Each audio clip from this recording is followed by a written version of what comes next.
గోదావరి తీరాన ఉన్న ఒక పచ్చని పల్లెటూరు రామచంద్రాపురం. ఆ ఊరిలో రామయ్య అనే వడ్రంగి ఉండేవాడు. అతను చాలా మంచివాడు, కష్టజీవి. ఎవరికి ఏ ఆపద వచ్చినా తన శక్తి మేరకు సహాయం చేసేవాడు. అదే ఊరిలో భూషణం అనే పెద్ద భూస్వామి ఉండేవాడు. అతనికి డబ్బు గర్వం ఎక్కువ. మనుషులను చాలా చులకనగా చూసేవాడు. ఒకరోజు రామయ్య తన పనిముట్లకు పదును పెట్టించుకోవడానికి ఊరి చివర ఉన్న కమ్మరి శివయ్య దగ్గరకు వెళ్ళాడు. శివయ్య ఆ ఊరికి కొత్త. ఎవరితోనూ ఎక్కువగా మాట్లాడేవాడు కాదు. ఎప్పుడూ తన పని తాను చేసుకుంటూ గంభీరంగా ఉండేవాడు. అతని కండలు తిరిగిన శరీరం, గంభీరమైన ముఖం చూసి ఊరిలో చాలామంది అతనంటే భయపడేవారు. అయ్యా శివయ్య, నా ఈ ఉలికి కాస్త పదును పెట్టాలి. ఎంత తీసుకుంటారు? శివయ్య ఒక్క క్షణం రామయ్య వైపు చూసి ఏమీ మాట్లాడకుండా ఉలిని తీసుకొని తన పని మొదలుపెట్టాడు. ఆ సమయంలో అటుగా వెళ్తున్న భూషణం అది చూసి రామయ్య దగ్గరకు వచ్చాడు. యారా రామయ్య, వీడి దగ్గర నీకేం పని పడింది? వీడు ముఖం చూస్తేనే దొంగలా ఉన్నాడు. ఎక్కడి నుండి వచ్చాడో ఏంటో. ఇలాంటి వాళ్ళని ఊర్లోకి రానివ్వకూడదు. అయ్యో, అలా అనకండి భూషణం గారు. కష్టపడి పని చేసుకుంటున్నాడు కదా, మనకెందుకు ఆ మాటలు? నోర్మొయ్, నీలాంటి వాళ్ల వల్లే నాలాంటి పెద్ద మనుషులు మాటలకు విలువ లేకుండా పోతుంది. వాడితో మాట్లాడితే నీ పరువు కూడా పోతుంది. జాగ్రత్త. అలా అని భూషణం అక్కడి నుండి వెళ్ళిపోయాడు. శివయ్య మౌనంగా పని పూర్తి చేసి ఉలిని రామయ్య చేతిలో పెట్టి డబ్బులు వద్దన్నట్టుగా సైగ చేశాడు. రామయ్య ఆశ్చర్యపోయినా అతనికి ధన్యవాదాలు చెప్పి అక్కడి నుండి వచ్చేశాడు. ఈ సంఘటనను దూరం నుండి ఊరిలో అందర్నీ గమనించే కాంతమ్మ అనే ముసలావిడ చూస్తూనే ఉంది. మరుసటి రోజు ఉదయం ఊరంతా ఒక వార్తతో అట్టుడికిపోయింది. ఊరి రామాలయంలో తరతరాలుగా పూజలందుకుంటున్న పురాతనమైన పంచలోహ గంట రాత్రికి రాత్రే దొంగతనానికి గురైంది. ఆ గంట అంటే ఊరి ప్రజలందరికీ ప్రాణం. అందరూ గుడి దగ్గర పోగయ్యారు. అంతా నాశనమైపోయింది. దేవుడికే రక్షణ లేకుండా పోయింది. ఎంతటి దొంగో గాని గుడిలోకి చొరబడి ఎంత పని చేశాడు. అందరూ విచారంలో ఉండగా భూషణం తన దర్పం చూపిస్తూ అక్కడికి వచ్చాడు. ఇందులో విచారించడానికి ఏముంది? దొంగ ఎవరో నాకు తెలుసు. నిన్ననే చెప్పాను కదా, మన ఊరికి ఒకడు కొత్తగా వచ్చాడని. ఆ కమ్మరి శివయ్యగాడే ఈ పని చేసి ఉంటాడు. వాడి ముఖంలో దొంగ కళ ఉట్టిపడుతోంది. ఆగండి భూషణం గారు, చూడకుండా ఎవరిని నిందించకూడదు. మన దగ్గర ఏ ఆధారము లేదు కదా. ఆధారం ఎందుకురా? వాడి రూపమే పెద్ద ఆధారం. వాడిని పట్టుకుని 4 తగిలిస్తే నిజం అదే కక్కుతాడు. పదండి అందరూ వాడి కొలిమి దగ్గరికి అంటూ కొందరు అనుచరులతో భూషణం శివయ్య కొలిమి దగ్గరకు బయలుదేరాడు. ఊరి జనం కూడా అయోమయంగా వారిని అనుసరించారు. శివయ్య ఏమీ ఎరగనట్టు తన పని తాను చేసుకుంటూ ఉన్నాడు. ఒరే దొంగ, రాత్రి గుడిలో గంట ఎత్తుకెళ్ళింది నువ్వే కదా? నిజం ఒప్పుకో. ఎక్కడ దాచావురా దాన్ని? శివయ్య ఒక్కసారిగా ఉలిక్కిపడి భూషణం వైపు చూశాడు. అతని కళ్ళలో కోపం, బాధ స్పష్టంగా కనిపించాయి. కానీ అతను ఏమీ మాట్లాడలేదు. భూషణం గారు, అతను మాట్లాడడం లేదు కదా. ఒకవేళ అతను చేయలేదేమో.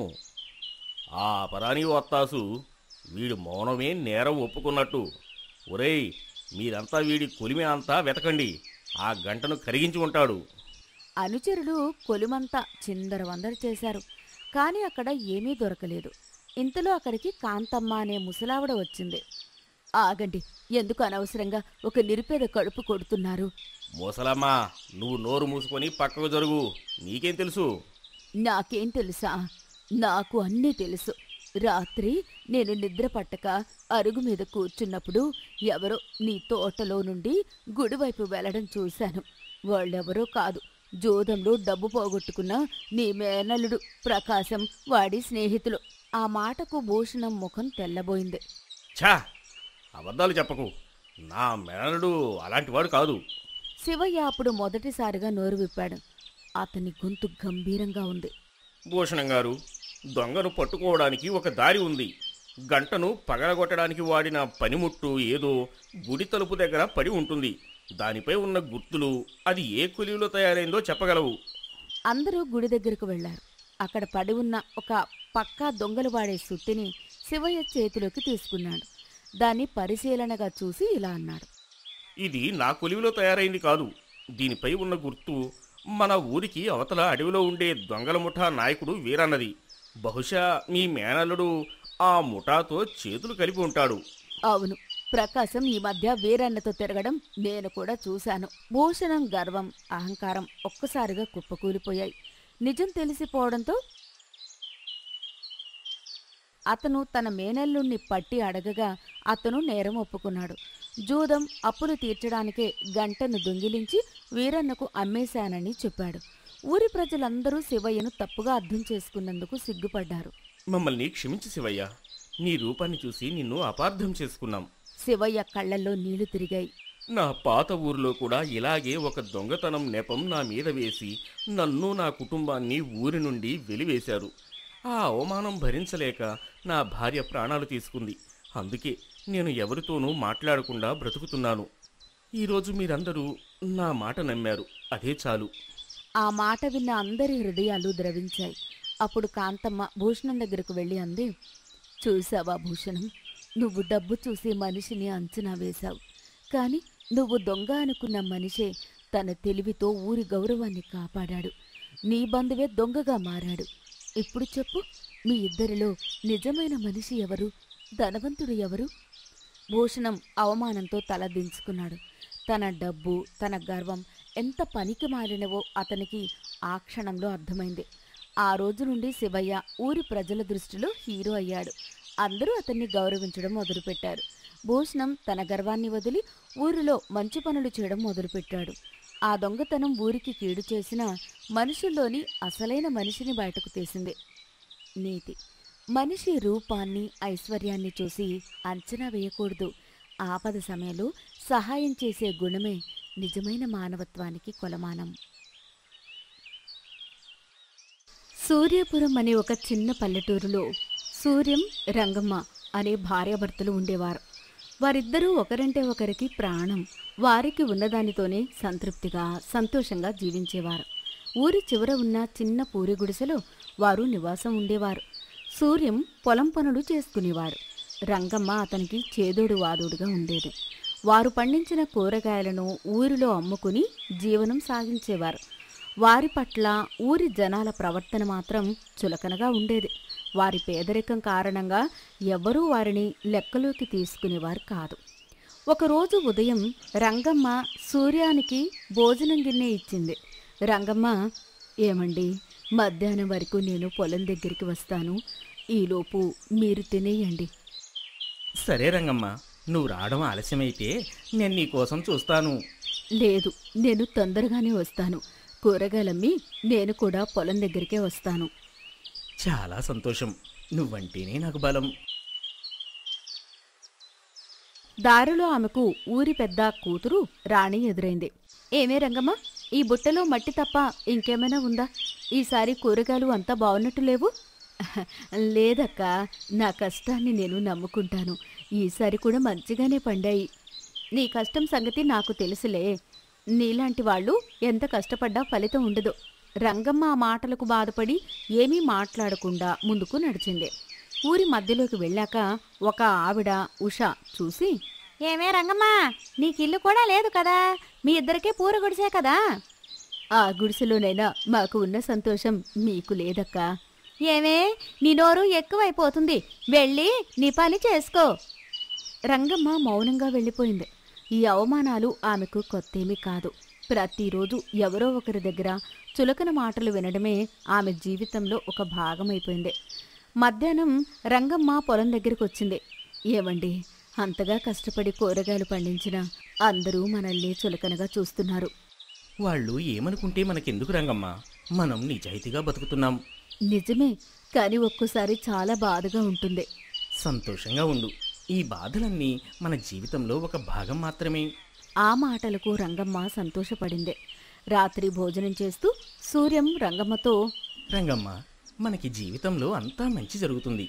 కష్టపడి పనిచేస్తే తప్పకుండా విజయం సాధిస్తాం అన్నాడు. నిజమే అండి, నాకు మీ మీద పూర్తి నమ్మకం ఉంది. ఆ తర్వాత కొన్ని నెలలు గడిచిపోయాయి. ఊర్లో ఒక పెద్ద రైతు రమణాజీ కొత్త టమాటా రకం పండించాడు. దానికి మంచి ధర వస్తుందని చెప్పాడు. రంగమ్మ, మనం కూడా ఆ కొత్త రకం టమాటాలు పండిద్దామా? అయ్యో, అదెలా అవుతుంది?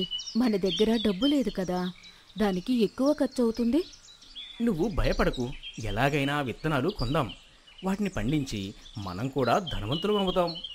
వారు నగలన్నీ అమ్మి వాటితో టమాటా విత్తనాలు కొన్నారు. ఇవన్నీ అమ్మివేస్తే మనకి ఏం మిగులుతుంది?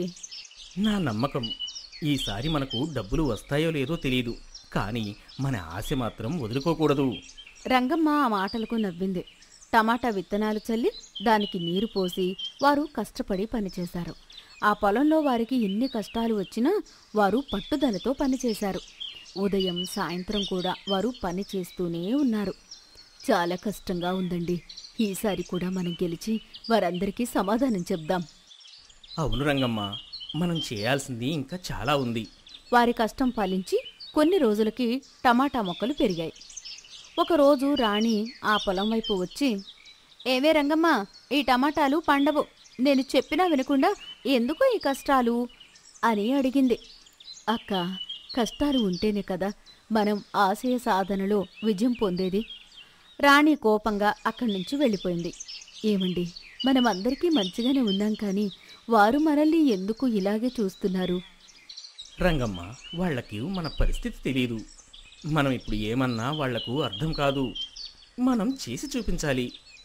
నిజమే అండి, కానీ నాకు ఇంకా బాధగా ఉంది. నిజమే, బాధగా ఉంటుంది, కానీ మనం దానికి అలవాటు పడాలి. సూర్యం, రంగమ్మ కలిసి టమాటో పండించి కూరగాయలని అమ్ముతూ జీవితాన్ని సాగించారు. వారికి ప్రతి సంవత్సరం కొత్త కొత్త టమాటా రకాలను పెంచుతూ ఉండేవారు. ఆ టమాటో రకాలు కూడా వారికి బాగా లాభాలు సంపాదించి పెట్టాయి. అయ్యో, ఈ సంవత్సరం మనకు చాలా లాభాలు వచ్చాయి. నువ్వు ఎందుకు అలా అంటున్నావు రంగమ్మ? మనం ఓడిపోలేదు. మన కష్టం ఫలించి మన జీవితంలో సంతోషం కలిగింది. ఒకరోజు ఆ ఊరిలోనే ఒక బంధువు వచ్చి, అయ్యో సూర్యం, నీకు ఇంత కష్టం ఎందుకు అని అడిగారు. ఏం లేదు బాబాయ్, నా కష్టం ఫలించి నాకు ఆనందం కలిగింది. ఆ మాటలకు ఆ బంధువు ఆశ్చర్యపోయారు. ఆ తరువాత సూర్యం, రంగమ్మ ఎన్నో సంవత్సరాలు కష్టపడి పనిచేశారు. వారు ఒక చిన్న ఇంటిని కొనుక్కున్నారు. ఒక కారు కూడా కొనుక్కున్నారు. సూర్యం ఇప్పుడు వ్యాపారవేత్తగా ఎదిగిపోయాడు. రంగమ్మ, మనకి జీవితంలో ఎన్నో కష్టాలు వచ్చాయి, కానీ మనం ఎప్పుడూ ఒకరికొకరం అండగా ఉన్నాం. అవునండి, మనం ఒకరికొకరం అండగా ఉన్నాం కాబట్టే మనం ఈ విజయాన్ని సాధించాం. ఆ తరువాత రంగమ్మ ఒకరోజు పడుకుని ఉండగా ఆమెకు తన నగలన్నీ గుర్తుకొచ్చాయి.